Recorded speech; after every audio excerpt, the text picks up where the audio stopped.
बल्कि उत्तर प्रदेश जातियों के मामले में बहुत राजनीतिक रूप से अग्रणी राज्य है और उत्तर प्रदेश में जातियां हुकूमत करती हैं।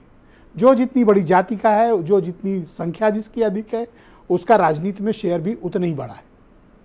अब मैं मिसाल के तौर पर उत्तर प्रदेश की जो सबसे चर्चित इस समय की राजनीति है और ख़ास तौर पर 2024 के बाद जो देश और उत्तर प्रदेश की राजनीति का पूरा माहौल शिफ्ट हुआ, वो इन दिनों ओबीसी फोकस्ड है।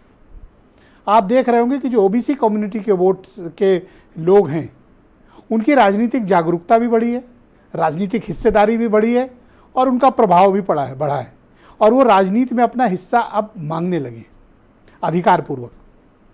ऐसा नहीं कि पहली बार मांग रहे हैं। आपको ध्यान हो कि मंडल कमंडल के दौर से जब से वर्टिकल डिवीजन हुआ सोसाइटी का, उसके बाद से उत्तर प्रदेश में अधिकांश वक्त, बल्कि 75% जो भी रूलिंग टाइम था 90s से अब तक का, वो ओबीसी या शेड्यूल्ड कास्ट के हाथों ही रहा है। उत्तर प्रदेश की राजनीति में 90 के दशक से लेकर अब तक ओबीसी कम्युनिटी का बड़ा लंबे समय तक यहाँ रूल था, हुकूमत थी। शेड्यूल्ड कास्ट कम्युनिटी में भी थी, मायावती की हुकूमत थी, एक नहीं 4 बार थी। तो उत्तर प्रदेश का ओबीसी मतदाता अपनी सरकार होने के फायदे और नुकसान जानता है कि जब वो सत्ता में रहते हैं तो उसके नफ़े क्या हैं और सत्ता में नहीं रहते तो उसके नुकसान क्या है। इन दिनों आप महसूस कर रहे होंगे,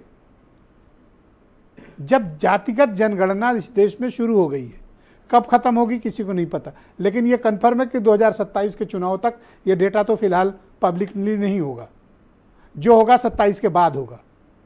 तो उत्तर प्रदेश में जो जातिगत आंकड़ा मौजूद है, जिसकी एक मोटा मोटी लोगों के पास आइडिया है, लिखित तौर पर तो नहीं है, तो जो 2021-11 है उसके मुताबिक उत्तर प्रदेश में ओबीसी कम्युनिटी के का जो शेयर है जनगणना में, वो तकरीबन 55% से 60% के बीच है।